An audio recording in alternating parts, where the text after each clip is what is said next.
예루살렘 성안을 재건된 하나님의 백성으로 가득 채우고자 했던 것입니다. 요즘 사람들은 무엇을 기준으로 자신들의 거처를 결정합니까? 대부분 사람들은 직장을 따라서 주거지를 정합니다. 일부 돈 있고 또 자식 교육에 특별한 열심을 가진 사람들은 학군에 따라 거처를 정합니다. 또는 투자의 목적으로 거처를 마련하는 사람도 있습니다. 그런데 우리는 대부분 교회를 중심으로 거처를 정합니다. 아직도 이스라엘 민족들은 세계 곳곳에 흩어져 있지만 회당 근처 2km 이내에 대부분 집을 얻는다고 합니다. 우리는 직장이 멀리 떨어져 있더라도 대부분 지산동 근처로 모입니다. 계림동도 근처입니다. 그 이유가 무엇일까요? 하나님 중심으로 또 교회 중심으로 살고자 하기 때문입니다. 친척이나 동료들은 때로는 이런 우리를 이해할 수 없다고 말합니다. 너무 유별난 것 아니냐고 말합니다. 그러나 오늘 본문을 보면 우리만 유별난 것이 아니라 하나님께 대한 열심과 헌신을 다하고자 했던 이스라엘 백성들도 그렇게 했음을 봅니다. 하지만 우리가 아무리 교회 근처에 거처를 마련해도 교회에 자주 나오지 않으면 아무 소용이 없을 것입니다. 집이 센터에서 5분 거리에 있으면 뭐합니까? 주일에만 나온다면 교회는 텅텅 비어 썰렁한 곳이 되고 말 것입니다. 교회는 하나님을 예배하며 기도하며 동역자들과 교제하는 장소입니다. 생명이 살아나고 영혼이 쉼을 얻는 장소입니다. 잠깐 생리 현상을 급하게 해결하기 위해서 들르는 공중 화장실이 아닙니다. 하나님께서 우리에게 하나님의 전을 허락하셨는데 이곳에 하나님을 경배하는 사람으로 채우지 않으면 아무런 의미가 없습니다. 우리 옆 빈자리에 하나님을 사랑하고 경배하는 영혼들로 채워지기를 기도합니다. 무엇보다 기도와 말씀으로 채워지기를 기도합니다. 예루살렘을 하나님의 백성들로 가득 채운 후에 비로소 그들은 예루살렘 성벽 봉헌식을 거행하고자 했습니다. 성벽 봉헌식의 모습이 어떠합니까? 둘째, 하나님이 큰 즐거움을 주십니다. 27절을 읽어보겠습니다. 12장 27절입니다. 시작.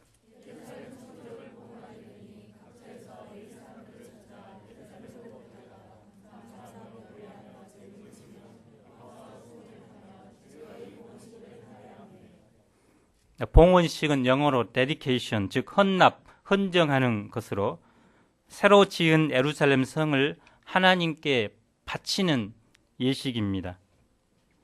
느헤미야는 성벽 봉헌식을 위해 각처에서 레위 사람들을 찾아 예루살렘으로 데려왔습니다. 레위인들은 감사하는 일, 또 노래하는 일, 재금을 치는 일, 비파와 수금을 타는 일에 전문가들이었습니다. 즉 찬양대와 오케스트라를 레위인들이 담당하고 있었습니다. 봉헌식에 앞서 제사장들과 레위인들은 먼저 몸을 정결하게 했습니다. 뿐만 아니라 성벽, 또 성문, 또 참석한 모든 백성을 정결하게 하는 예식을 행했습니다. 성벽에 물과 피를 뿌리며 정결하게 하는 것은 아무리 성을 튼튼하게 지었다 할지라도 하나님이 지켜주지 않으면 아무 소용이 없다는 믿음의 표시입니다.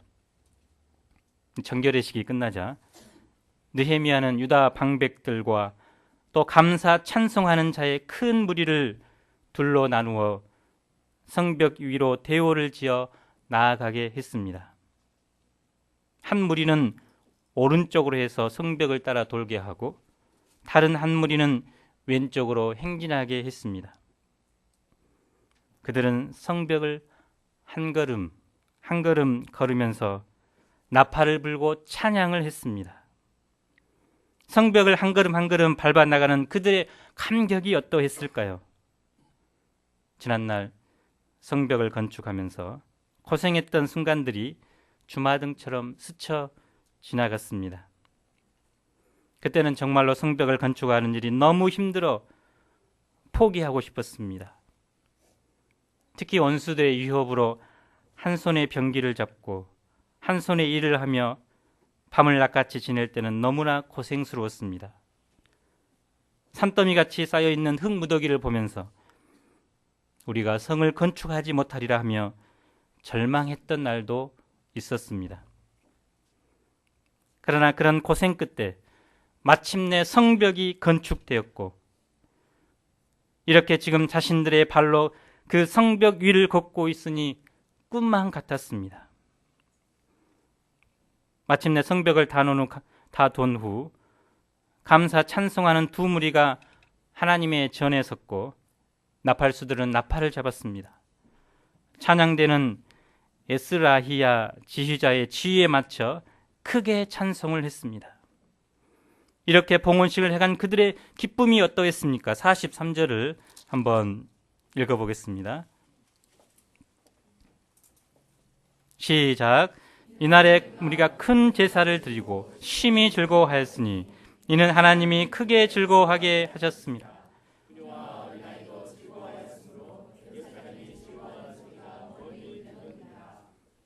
이 짧은 한 구절에 즐겁다라는 단어가 무려 4번이나 반복되어 나옵니다. 언어에는 즐겁다는 단어가 5번 나옵니다. 그야말로 즐거움의 극치를 표현하고 있는 것입니다. 학자들은 성벽 봉헌 부분을 느헤미야서의 클라이맥스라고 합니다. 즉 느헤미야서의 클라이맥스는 바로 성벽을 완성한 백성들의 큰 즐거움인 것입니다. 백성이 그런데 무엇 때문에 이토록 크게 즐거워했을까요? 43절에 그 이유가 나옵니다. 이는 하나님이 크게 즐거워하게 하셨음이니라. 하나님께서 크게 즐거워하셨기 때문에 그들은 즐거워한 것입니다. 그런데 우리는 여기서 하나님께서 크게 즐거워하셨다는 말씀의 내용에 대해서 좀 더 고찰해 보아야 합니다. 이는 그들이 가만히 앉아 있는데 갑자기 하나님께서 그들에게 큰 즐거움을 주셨다는 뜻이 아닙니다. 그 즐거움에는 과정의 연속들이 포함되어 있습니다. 하나님이 주신 즐거움은 바로 성벽 건축과 밀접한 관계가 있습니다.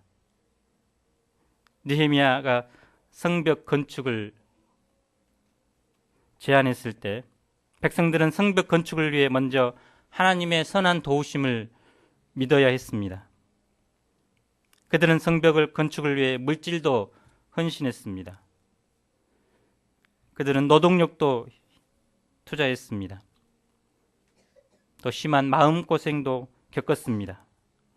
그들은 성벽 건축 이 한 가지 하나님께서 그들에게 주셨던 비전을 이루기 위해 52일 동안 모든 생업을 제쳐놓고 말할 수 없는 고생을 했습니다. 그들은 하나님의 역사에 동참하기 위해 믿음과 헌신과 수고와 희생을 드렸습니다. 이를 통해 그들은 바로 기적적인 하나님의 선한 도우심을 체험했습니다.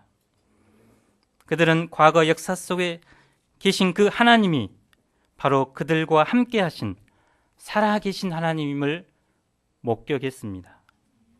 또한 그들의 기도를 들으시고 그들에게 은혜를 베푸시는 하나님을 체험한 것입니다.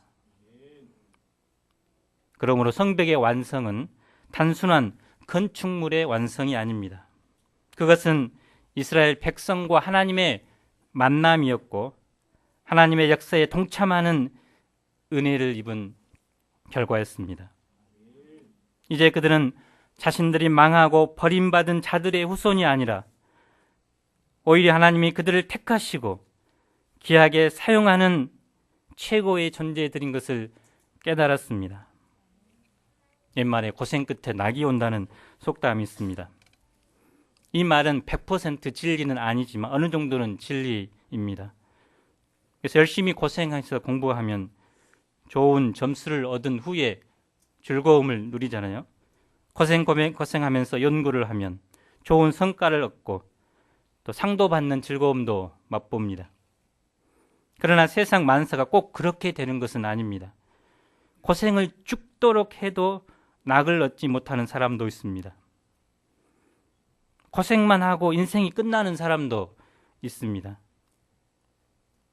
하지만 고생을 하면 낙을 얻을 확률이 훨씬 더 많습니다. 그런데 고생도 안 하고 행복만을 얻으려고 하면 어떻게 되겠습니까? 그 행복이 진정한 행복이 될 수 없습니다. 사실 하나님의 역사에 동참하는 것은 어찌 보면 고생길입니다. 만약 백성이 성벽 건축을 하지 않고 그냥 생업에 종사했다면 어떠했을까요? 최소한 성벽 건축에 동참하는 데서 오는 물질적인 희생, 또 고생은 하지 않았을 것입니다. 하지만 동시에 성벽 건축을 통해 하나님께서 예비하신 그 축복과 큰 기쁨도 맛보지 못했을 것입니다. 요즘 같은 경쟁 시대에 자기 일만 하는 것도 얼마나 힘듭니까? 학생들은 취업 준비를 위해 고생이 이만저만이 아닙니다. 학점도 관리해야 되고 토익 점수를 높여야 하고 해외 어학연수도 다녀와야 하고 마음은 없지만 봉사활동도 해야 합니다.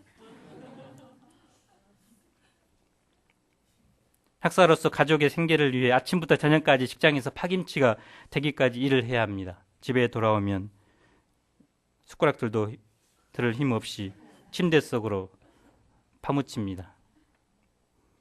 이처럼 내 일만 하는 것도 고생스러운데 하나님의 역사에 동참하라고 자꾸 이야기를 하면 누가 동참하겠습니까? 그러나 성경에 보면 고생스럽더라도 믿음으로 주님의 역사에 동참한 수많은 사람들이 있음을 발견합니다. 오늘 본문에 나오는 포로에서 귀환한 이스라엘 백성이 대표적인 사람들입니다. 또 우리가 잘 아는 아브라함을 들 수 있습니다. 그는 하나님을 부르심을 받기 전 갈대아 우르에서 75년 동안 탄탄한 기반을 잡고 살았습니다. 비록 자식은 없었지만 가업을 잘 일구어 그런대로 편안하게 여생을 보낼 수 있었습니다. 그러나 그는 하나님께서 부르시자 모든 것을 버려두고 주님의 역사에 뛰어들었습니다. 그로 인해 그의 인생은 전혀 예측할 수 없는 방향으로 흘러갔습니다. 이방인에게 2번씩이나 아내를 빼앗기기도 했고 늘 전쟁의 위협 속에서 살았습니다. 정체 없이 거주지를 옮기며 이리저리 떠돌아다녔습니다. 그의 고생은 이루 말로 다 할 수가 없는 것입니다. 그러나 그가 고생만 하고 끝났습니까? 이로 인해 그는 이 세상이 결코 줄 수 없는 행복과 하늘의 소망을 갖게 되었습니다. 그는 하늘에 있는 한상을 얻는 큰 즐거움을 맛보았습니다. 히브리서 11장 15절 16절은 이렇게 말하고 있습니다. 한번 읽어보겠습니다. 시작.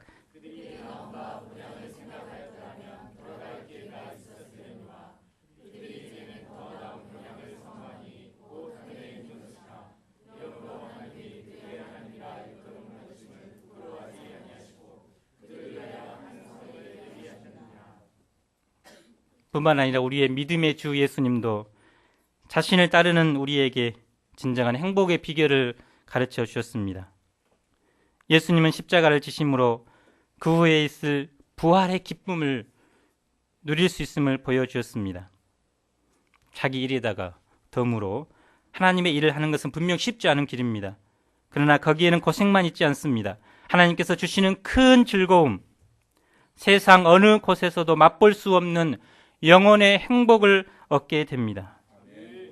산모는 아이를 잉태하는 10달 동안 가진 고생을 합니다. 그러나 해산 후에는 그동안의 모든 고통을 잊어버리고 남을 기쁨을 얻게 됩니다. 이처럼 우리가 각박하고 어려운 세상에서 하나님의 역사에 동참하느라 조금은 고생은 하지만 하나님이 크게 즐거워하실 때 우리는 그 고생을 기억도 하지 않게 될 것입니다. 새롭게 교회 개편을 하고 또 모임을 줄인 것은 사실 삶의 여유를 누리며 편안하게 신앙생활하고자 하는 것이 아닙니다. 모든 동역자가 한 사람을 1대1로 섬기는 것을 통해 주님이 주시는 추수의 기쁨, 또 영혼의 즐거움을 다 같이 누리고자 함입니다. 강제가 아니라 이제는 자발적으로 하나님의 은혜에 빚진 자 돼서 영혼을 섬기는 일에 헌신한다면 하나님께서 우리 한 사람 한 사람에게 한 사람을 기뻐하시고 축복해 주실 것입니다. 느헤미야 백성은 하나님이 주신 즐거움만 누리고 끝나지 않았습니다. 삶의 변화가 있었습니다. 그들은 하나님을 섬기는 제사장들과 레인들을 위해 거제물과 처음 익은 것과 11조를 들여 성전 곳간에 쌓았습니다. 제사장들과 레인들은 이제 하나님의 전을 섬기며 하나님을 찬양하며 주님의 일을 힘써 감당했습니다. 제2부 순수함이 힘입니다. 13장 1절로 31절입니다. 느헤미야는 BC 444년부터 432년까지 유다 총독으로 일했습니다. 이때 이스라엘은 아름답고 평화로운 삶, 또 행복과 번영의 삶을 누렸습니다. 하지만 느헤미야가 잠시 페르시아로 1년간 다녀간 사이에 이스라엘 백성의 신앙은 다시 허물어져 버렸습니다. 지도자의 부재가 있었을 때 그들은 단 1년 만에 옛 생활로 돌아간 것입니다. 이것은 우리의 인간의 연약함이 얼마나 뿌리 깊은가 알게 됩니다. 느헤미야는 이 소식을 듣고 근심해서 다시 이스라엘로 돌아왔습니다. 13절로 13장 1절 3절을 보십시오. 느헤미야는 먼저 모세의 책을 백성들에게 들려주었습니다. 수문 앞 광장에서 율법 앞에 일어서고 무릎 꿇었던 그들에게 다시 율법을 들려준 것입니다. 신앙이 무너졌을 때 느헤미야는 다시 성경으로 돌아갔습니다. 그리고 말씀 속에서 새로운 방향을 잡았습니다. 그들은 모세의 책을 읽다가 그들의 문제를 발견했습니다. 그것은 그들 가운데 암몬 사람, 모압 사람, 하나님의 총회에 영원히 들어올 수 있는 사람들이 거주하면서 그들의 신앙을 타락시킨 것입니다. 모압과 암몬 족속은 이스라엘이 출애굽해서 광야를 통과할 때 길을 비켜달라고 정중히 요청했을 때 거절했습니다. 오히려 모압 왕 발락은 보홀에 사는 발람에게 뇌물을 주고 하나님의 백성 이스라엘을 저주하도록 하였습니다. 이 내용을 읽고 그들은 이스라엘 백성 가운데 섞인 이방인들을 모두 쫓아내었습니다. 그들은 공동체 내에서 우상 숭배자들을 몰아내고 공동체를 순수하게 했습니다. 4장 4절로 31절은 느헤미야가 행한 구체적인 개혁의 내용입니다. 첫째, 공동체 내에 들어온 세속적 가치관을 개혁했습니다. 4절 5절을 보십시오. 하나님의 종으로 자처하던 대제사장 엘리야십이 하나님의 전의 방을 맡고 있었는데, 그런데 그는 암몬 사람 도비야와 연락이 있었습니다. 연락이 있다는 말은 close associate with인데 한마디로 매우 친분이 두터웠다는 것입니다. 그 친분을 근거로 엘리야십은 레인들을 위한 양식을 저장해야 할 방, 또 거룩한 그릇을 저장해 놓는 그 방을 비워 그곳에 암몬 사람인 도비야에게 내주었습니다. 그가 왜 이런 일을 했을까요? 그가 생각하기에 무명의 레인들을 위해 곡식을 저장해 두기보다는 사회적 지위도 있고 또 돈도 많은 도비아에게 그 방을 내주는 것이 여러모로 유리하다고 생각했기 때문입니다. 이런 생각이 이스라엘 공동체에 퍼지면 어떻게 될까요?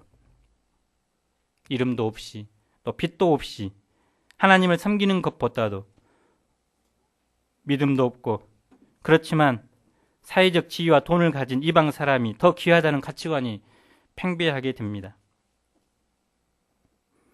그러면 누가 이름도 없이 빛도 없이 하나님을 섬기겠습니까? 교회는 하나님을 사랑하고 하나님의 영광을 위해 자신을 헌신하는 사람이 존귀하게 여겨야 합니다.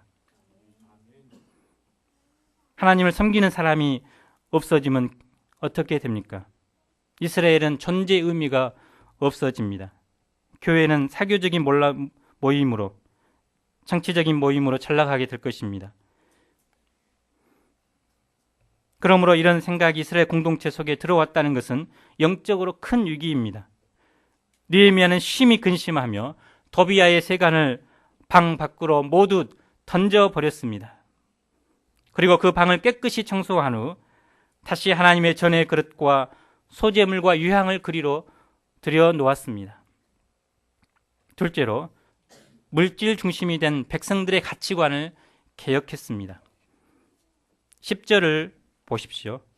13장 10절을 함께 읽겠습니다. 시작.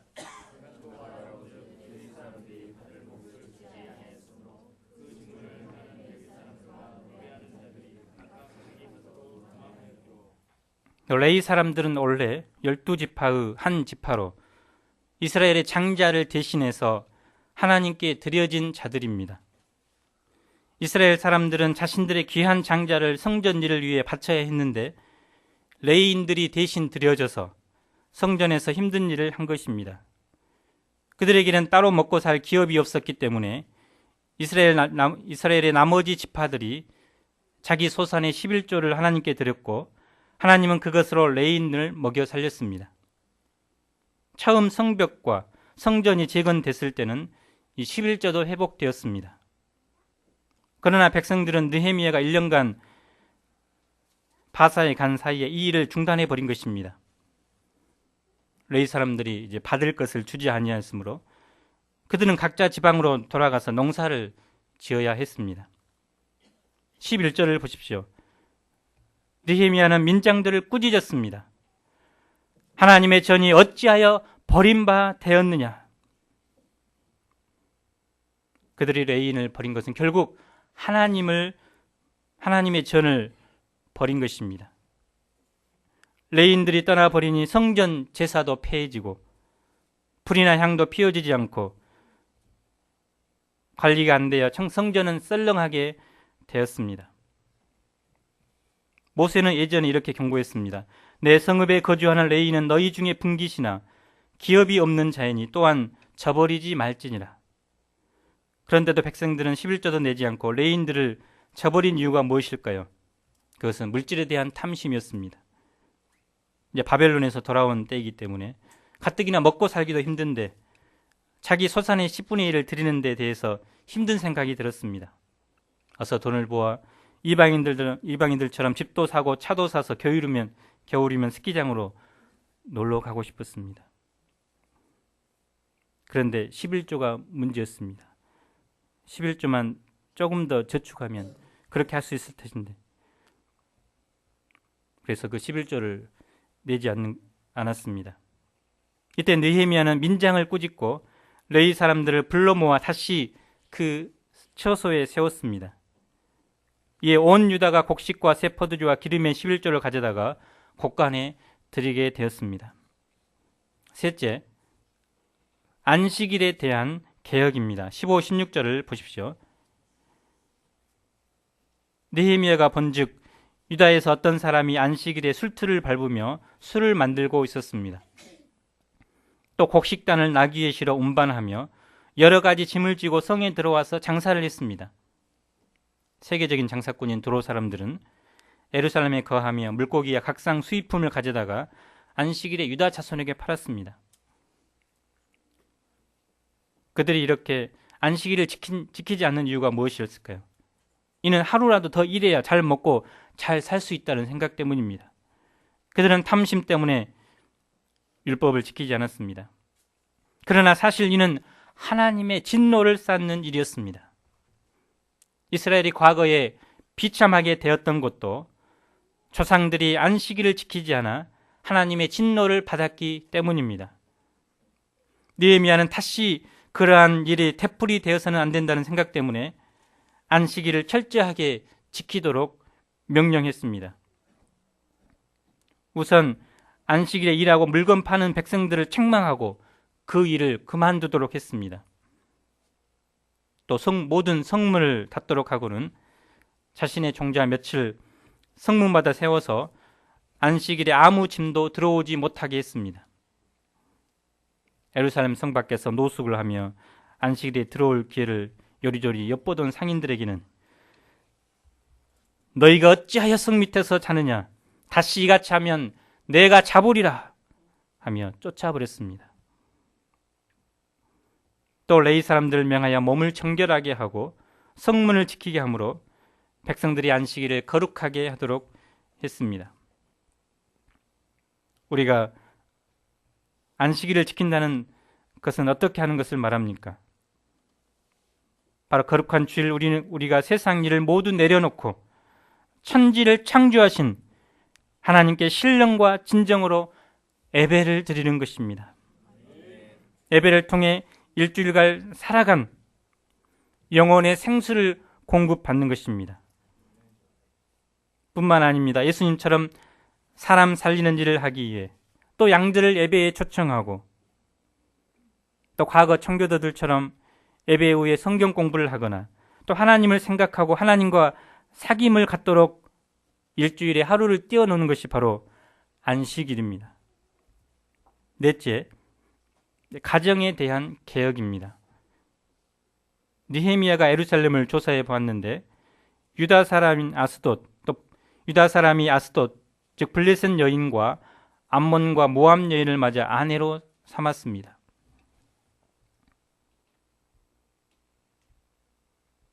그런데 그 자녀들은 유다 말은 못하고 각 족속의 방언은 했습니다. 아이들은 집에서 절대 시간을 함께한 어머니에게서 말을 배우고 영향을 받습니다. 그런데 이 아이들이 히브리 말을 못하기 때문에 율법책을 읽을 수 없었고 또 율법을 들려줘도 그 뜻을 이해할 수 없었습니다. 그러다 보면 자손 대대로 가다 보면 그들은 하나님에게서 멀어질 수밖에 없을 것입니다. 느헤미야는 이 일을 어떻게 처리했습니까? 25절을 보십시오. 그는 책망하고 저주하며 그들 중 몇 사람을 때리고 그들의 머리털을 확 뽑아 버렸습니다. 영적인 분노 가운데 머리털을 몇 사람이 한 줌의 머리털이 바람에 흩날렸습니다. 뽑힌 자들은 믿음의 결혼을 하지 않는 것을 울며 회개했습니다. 그리고 느헤미야는 그뿐만이 아니라 불신자들과 결혼하지 말라고 하나님을 가리켜 맹세하라고 했습니다. 그리고 솔로몬의 이야기를 상기시켜 주었습니다. 솔로몬은 이스라엘 왕으로서 많은 나라 중에 그와 비길 왕이 없을 정도로 하나님의 사랑을 풍성히 받은 자였습니다. 그러나 그는 늘 한쪽 마음에 이방 여인의 아름다움을 흠모했습니다. 그래서 수많은 이방 여인들과 결혼을 했습니다. 그가 늙고 힘이 없게 되자 이방 아내들은 그를 푸시해서 우상 숭배자가 되게 하고 이 일로 인해 이스라엘 전체가 우상 숭배의 길로 빠지도록 만들었습니다. 솔로몬 한 사람의 악영향이 이스라엘 멸망의 원인이 된 것입니다. 느헤미야는 이 무서운 일을 알았기 때문에 이방 여인과 결혼하는 것에 대해 크게 진노했던 것입니다. 그런데 더구나 당시에는 대제사장의 손자가 이스라엘의 원수인 산발랏의 사이가 될 정도로 이방 여인과의 결혼은 이스라엘을 뿌리로부터 병들이고 있었습니다. 느헤미야는 이 일로 제사장의 직분을 더럽히고 하나님의 언약을 어긴 자들을 다 쫓아냈습니다. 대제사장의 손자일지라도 그는 권력을 두려워하지 않고 타협함이 없이 도전한 것입니다. 사실 느헤미야의 개혁은 순탄치만은 않았을 것입니다. 기록되지 않았지만 수많은 저항도 있었을 것이고 또 비난도 있었습니다. 그러나 그는 사람을 바라보지 않고 하나님 앞에서 단호하게 개혁을 추진해 나갔습니다. 기독교를, 우리가 속한 이 기독교를 개혁주의라고 합니다. 개혁주의의 뜻은 끊임없이 개혁되어져야 한다는 것입니다. 그래서 성경에 맞지 않으면 성경으로 끊임없이 돌아가고자 하는 것이 바로 개혁주의의 출발입니다. 느헤미야는 오직 하나님께만 간구했습니다. 내 하나님이 이 일로 말미암아 나를 기억하옵소서. 내 하나님이 전과 그 모든 직무를 위하여 내가 행한 선한 일을 도말하지 마옵소서. 내 하나님이여 나를 위하여 이 일도 기억하시옵고 주의 크신 은혜대로 나를 아끼시옵소서. 내 하나님이여 나를 기억하사 복을 주옵소서.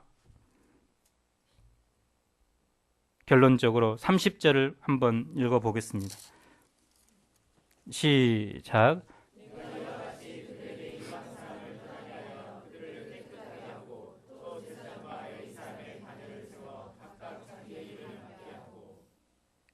느헤미야는 바벨론에서 예루살렘에 돌아온 때부터 지금까지 이스라엘에 대해 간절한 기대와 소망이 있었습니다. 그것은 과거 화려한 이스라엘의 영광을 회복하는 것이었습니다. 이스라엘이 하나님의 백성으로서 번영하며 하나님께서 그들에게 주셨던 제사장 나라의 직분을 감당하는 것입니다. 그렇게 하려면 무엇보다 이스라엘이 순수해져야 한다는 것을 알았습니다. 죄에 대해서 분명한 자세를 가져야 함을 알았습니다. 그래서 그는 철저하게 암몬과 도비아의 자손들을 재건하고 도비아를 쫓아내고 하나님의 사람들인 레인을 섬기게 하고 안식일을 철저히 지키게 하고 또 믿음의 결혼을 하도록 했습니다. 그는 순수함이 사는 길이요 번영하는 길임을 알았습니다. 우리 UBF도 지난 50년 동안 하나님의 백성으로서 철저하게 말씀대로 살고자 하고 또 인간적인 것, 세속적인 것과 싸웠을 때 하나님의 축복을 받고 성장할 수 있었습니다. 그러나 다음 50년을 맞이하여 시점에서 세상의 안일과 물질을 사랑하고 또 이방 여인을 사모하고 또 하나님의 말씀에 대한 절대적인 자세가 없다면 점점 힘을 잃고 쓸모없는 모임이 되고 말 것입니다. 지금까지 수많이 있었던 단체들도 100년을 넘어서지 못했습니다. 50년을 시작하는 우리에게 새로운 신앙의 순수성이 필요합니다. 무엇보다 예수 그리스도의 복음에 대한 순수하고 절대적인 자세를 가져야 합니다. 이것저것 비진리를 붙들지 않고 예수님의 복음만을 붙들어야 합니다.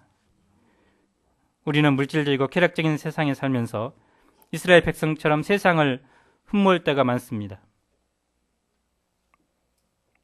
자기를 위해서는 물질을 쓰지만 하나님께 드리는 데는 힘들어하고 인색하기 쉽습니다.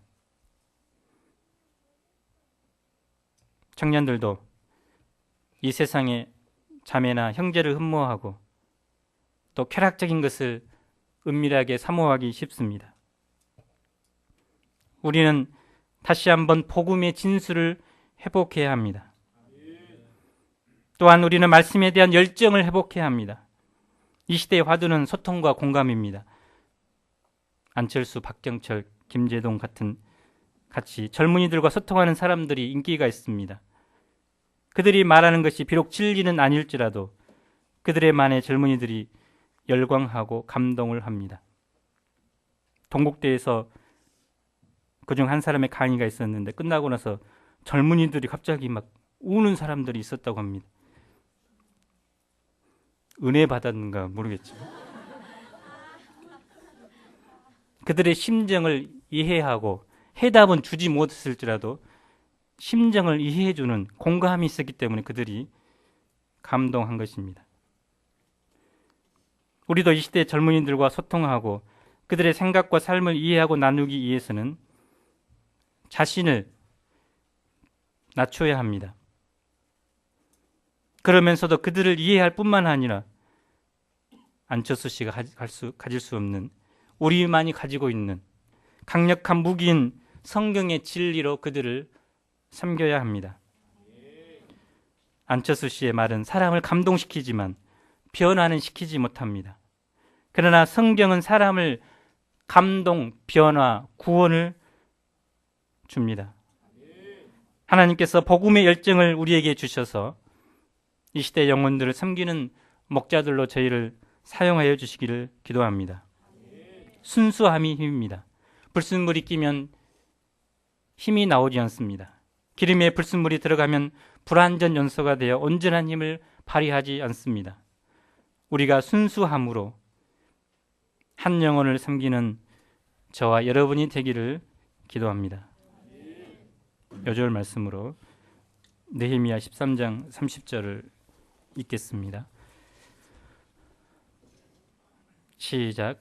내가 이와 같이 그들에게 이방 사람을 떠나게 하여 그들을 깨끗하게 하고 또 제사장과 레위 사람의 반열을 세워 하나님 아버지, 이스라엘 백성이 예루살렘 봉헌식을 이루면서 그들의 심령에 말할 수 없는 기쁨과 큰 즐거움이 있었습니다.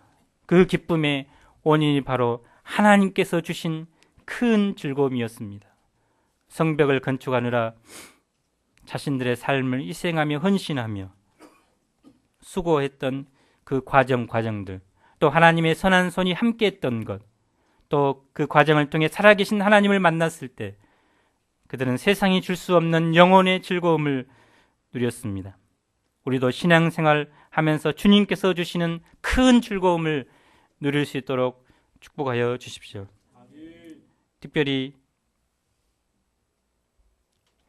쉽게 타락하고 또 세상으로 향하는 것이 연약한 우리의 모습입니다. 순수함이 시대를 변화시킵니다. 저희에게 순수한 열정을 주셔서 이 시대 세속주의 문화에 동화되지 아니하고 오히려 영향을 끼치는 빛과 소금의 역할을 감당하는 저희 모임이 또 저희 개인이 될 수 있도록 축복해 주시기를 기도합니다. 예수님 이름으로 기도합니다. 아멘. 모두 일어나서 찬송가 463장 부르시겠습니다.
진심으로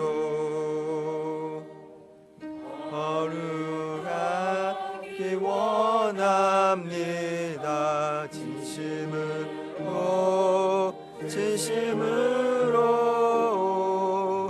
거룩하기 원합니다. 진심으로